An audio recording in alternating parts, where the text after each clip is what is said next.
Hello, good evening to all. जैसा कि हम सभी को पता ही है कि 21 फेब को 10th क्लास के एग्ज़ाम स्टार्ट हो रहे हैं। 22 को 12th क्लास के एग्ज़ाम जो है वो स्टार्ट होने जा रहे हैं। बट मैं थोड़ा सा इस साल एक बात जो है वो काफ़ी नोटिस कर रहा हूँ, बच्चों के अंदर एक फोबिया भरा पड़ा है।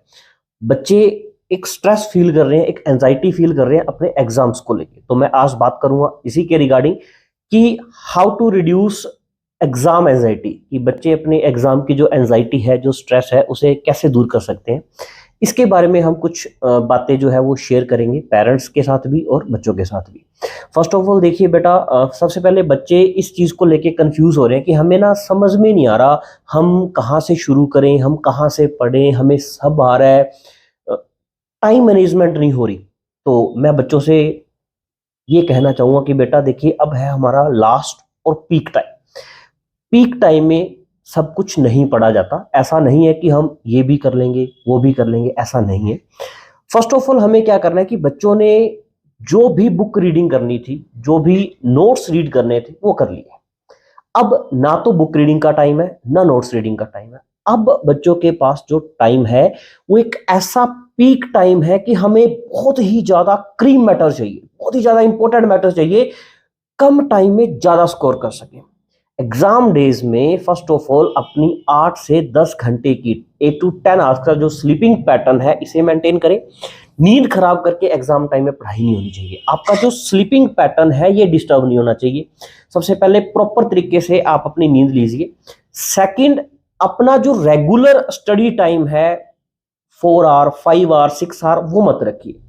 आप during your study 2 hour 1 hour 1.5 hour के बाद अपना एक ब्रेक जरूर लीजिए, जिसमें आप 15 to 20 मिनट्स का एक नैप लीजिए, या थोड़ा लेट जाइए, थोड़ा बाहर देखिए, कोई चाय कॉफी ड्रिंक लेनी है तो आप ड्रिंक लीजिए, कॉफी पी लीजिए, चाय पी लीजिए, कोई शेक पीना है, जूस पीना है, थोड़ी रिफ्रेशमेंट जरूर लीजिए हर 2-2 घंटे बाद। थोड़ी बहुत आउटिंग करके आइए, मॉर्निंग वॉक कर लीजिए, इवनिंग में थोड़ा पार्क में चले जाइए, दोस्तों के साथ खेल लीजिए। और पेरेंट्स को भी ये चीज समझनी है कि पीक टाइम में बच्चा 10 से 12 घंटे स्टडी नहीं करेगा। अगर वो 8 आवर 7 आवर 9 आवर स्टडी कर रहा है, वेल एंड गुड है। और उस टाइम ड्यूरेशन के अंदर हमें जो लर्न करना है बेटा, फर्स्ट ऑफ ऑल सभी सब्जेक्ट्स की, जिस मान लो आपका अभी हिंदी का एग्जाम है 10th वालों का, 12th वालों का, इंग्लिश का एग्जाम है 22 को, फर्स्ट ऑफ ऑल आप अपनी एनसीईआरटी पूरी करिए। एनसीईआरटी कंप्लीट करने के बाद आप पीवाईक्यू, प्रीवियस ईयर्स जो क्वेश्चंस है, हर सब्जेक्ट के 10-10 क्वेश्चन सोल्व करो। 10-10 हर चैप्टर के जब हो जाए, हर सब्जेक्ट के, जैसे मान लो हिंदी का एग्जाम है या इंग्लिश का, तो इंग्लिश के पहले हर चैप्टर के 10 पीवाईक्यू करिए। अगर वो 10 हो जाए तो 5 और कर लीजिए, 5 हो जाए तो 5 और कर लीजिए। फिर भी आपको लगे कि नहीं यार, this is not a more than sufficient, हमें अच्छा नहीं लग रहा, हमारा अभी भी जो कॉन्फिडेंस है वो बिल्ड नहीं हुआ, उस टाइम पे आप कुछ सैंपल पेपर सोल्व कर लीजिए।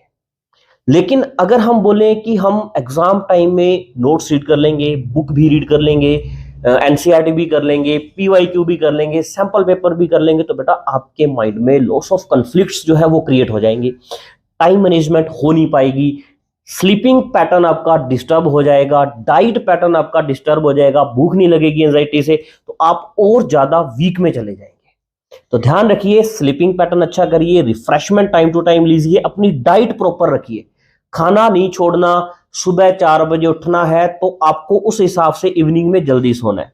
मॉर्निंग डे टाइम भी आपको 1 घंटे की जो नींद है वो जरूर लेनी है, ताकि आप अगर फ्रेश फील करेंगे तभी आपका जो आईक्यू लेवल है वो ज्यादा वर्क करेगा। हमें ज्यादा बर्डन नहीं लेनी इस टाइम पे। ये टाइम ऐसा है कि हमें क्रीम करना है, स्मार्ट टाइम, स्मार्ट वर्क करना है, ताकि हम कम टाइम में ज्यादा कर सकें। तो रीडिंग नहीं लेनी, गूगल की हेल्प नहीं लेनी, हमें सबसे पहले हर चैप्टर की एनसीईआरटी करनी है। अगर हमें कोई क्वेश्चन एनसीईआरटी से ना आए तो हम बुक से रीड करेंगे। पीवाईक्यू करने हैं, पीवाईक्यू अगर हमें ना समझ में आए तो बुक से रीड करना है, गूगल की हेल्प नहीं लेनी। सैंपल पेपर सॉल्व करना है, गूगल की हेल्प नहीं लेनी। कोशिश करिए हर क्वेश्चन की जो आप प्रैक्टिस कर रहे हैं उसे रिटर्न में लेके आइए। रिटर्न में लेके आने से जो 3 आवर का एग्जाम टाइम है, हमारे पास टाइम मैनेजमेंट स्किल आ जाएगी, और जिसको टाइम मैनेजमेंट स्किल आ गई वो बच्चा आराम से एग्जाम करेगा। एग्जाम की स्ट्रेस या एंजाइटी नहीं लेनी। पेरेंट्स को भी मैं यही बोलूंगा कि बच्चों को अपना जो स्लीप पैटर्न है वो पूरा करने दीजिए, डाइट अच्छे से बच्चों को फॉलो करवाइए, हल्की फुल्की आप 10-10 मिनट्स की मॉर्निंग और इवनिंग वॉक जरूर करें, मतलब घर से बाहर जरूर निकलें, कोई पार्क में बच्चों के साथ कुछ खेलना है या कोई बातचीत करनी है, घूम के आना है तो घूम के आइए।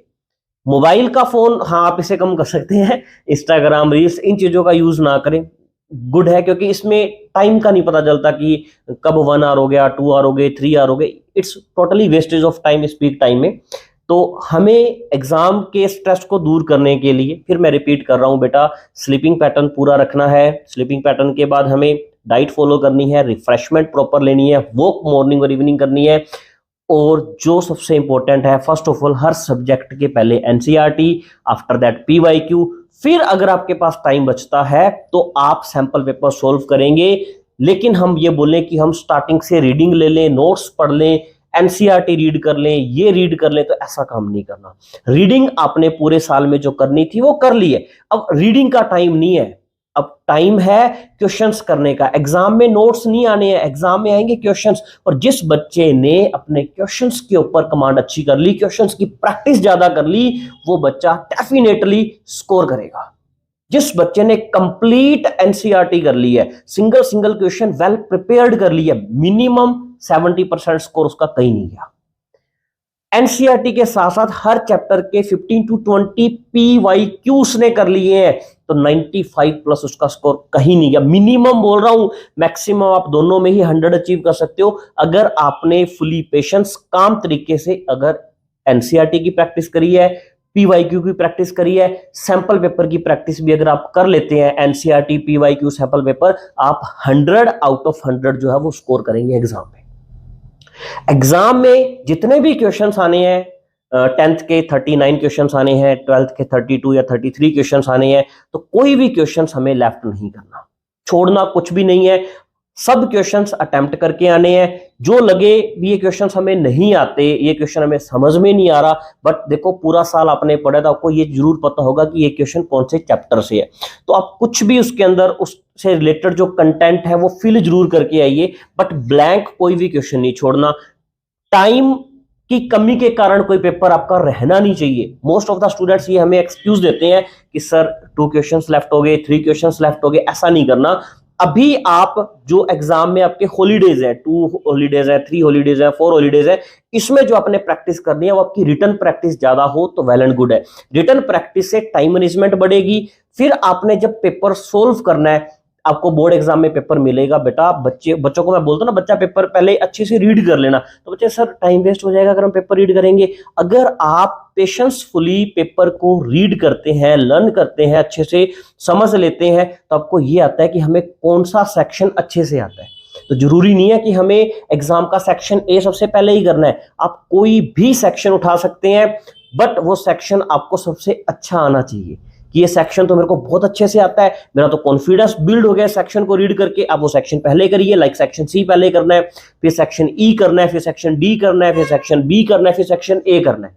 लेकिन एक सेक्शन को एक साथ एक जगह पे करना है, सेक्शन को आप शफल नहीं कर सकते। भी सेक्शन ए के कुछ क्वेश्चंस कर दिए, फिर सेक्शन बी के कुछ क्वेश्चंस कर दिए, फिर सेक्शन सी के, ऐसा नहीं करना। हमें एक सेक्शन उठाना है और उसी सेक्शन को कंप्लीट करके फिर नेक्स्ट सेक्शन के अंदर एंटर करना है। क्वेश्चंस को रीड करके जितने वर्ड्स के अंदर पूछा गया है उतना ही हमें वहां पर बताना है। ओवर राइटिंग से परहेज करनी है हर बच्चे ने। बच्चा ना थोड़ा ओवर कॉन्फिडेंस में आता है कि मैं ज्यादा लिख दूंगा, ये हो जाएगा, टीचर इंप्रेस हो जाएगा। बेटा एग्जामिनर इंप्रेस नहीं होगा, ओवर राइटिंग के मार्क्स कटेंगे। कटिंग बिल्कुल नहीं करनी है एग्जाम के अंदर, इस चीज का ध्यान रखना है। अगर कटिंग हो जाए ना तो बच्चा क्या करता है, आई विल शो यू कि लाइक मैंने कोई वर्ड लिखा, मैंने मेरा नाम लिखा, मैंने 2 टाइम्स मेरा नाम जो है वो राइट किया यहाँ पर, और मेरे से दोनों ही रोंग हो गए। तो एक मैंने सबसे पहले जो ऊपर वाली कटिंग है वो बच्चे वाली करी है, एक मैंने नीचे मेरे वाली कटिंग करी है। देखिए बच्चे को ये लगता है कि यार मैं कटिंग करूंगा ना तो एग्जामिनर को दिखना चाहिए, तो बेटा ये हाईलाइट होगी ऊपर वाली कटिंग। ऐसी कटिंग नहीं करनी। अगर गलती हो चुकी है तो आपको ऐसे एक सिंगल लाइन मारनी है। तो बच्चा बोलता है ऐसे तो पता ही नहीं चला कि कटिंग हुई है, मेरा गलत हो गया, एग्जामिनर क्या समझेगा। बेटा अगर एग्जामिनर वर्ड टू वर्ड हमारा रीड करेगा तो एग्जामिनर को पता होगा कि ये देखो ये इसने कटिंग करी हुई है। अगर वो रीड ही नहीं करेगा तो हमारी कटिंग सामने नहीं आएगी। कटिंग सामने नहीं आएगी तो हम तो बच गए। तो ऐसी बिंदियां नहीं बनानी एग्जाम के अंदर, कटिंग बिल्कुल नहीं करनी इस तरीके की, इस कटिंग को आपने फॉलो करना है और कुछ नहीं करना, बस अपनी अच्छे से स्लीपिंग पैटर्न को, ब्रेकफास्ट को, लंच को, डिनर को फॉलो करिए। अपनी जो एंजाइटी है वो अपने आप ही रिड्यूस हो जाएगी आपकी। फैमिली के साथ टाइम स्पेंड करिए, पेरेंट्स से बातें करिए, हल्की फुल्की गाइडेंस लीजिए पेरेंट्स से, उनसे पूछिए उन्होंने भी 10th के एग्जाम दिए होंगे, कैसा फील होता है। तो हमें बिल्कुल भी घबराना नहीं है, काम तरीके से हमें प्रिपरेशन करनी है। प्रिपरेशन का फंडा मैंने आपको बता दिया है, NCERT, PYQ, after that sample paper, ये हाईएस्ट 100 आउट ऑफ 100 स्कोर करने का सबसे बेस्ट मेथड है एग्जाम के अंदर। बच्चे क्या करते हैं, एनसीईआरटी तो करी नहीं, पहले पीवाईक्यू करेंगे, सैंपल पेपर करेंगे। ऐसा नहीं करना बेटा, सबसे पहले अपने को नींव मजबूत करनी है। NCERT, after that PYQ, after that हमें सैंपल पेपर को फॉलो करना है। अगर आपने इन चीजों को फॉलो कर लिया, आप जरूर एग्जाम में 100 आउट ऑफ 100 लेके आएंगे और अच्छा स्कोर करेंगे। लेकिन इसके साथ साथ जो खास ध्यान रखना है वो अपनी डाइट और स्लीपिंग पैटर्न का जरूर ध्यान रखना है। मोबाइल फोन का यूज आप कम से कम करें और आप एग्जाम में अच्छा स्कोर करेंगे। मेरी तरफ से सभी बोर्ड जो एग्जाम दे रहे हैं स्टूडेंट, सभी को wish you all the very best.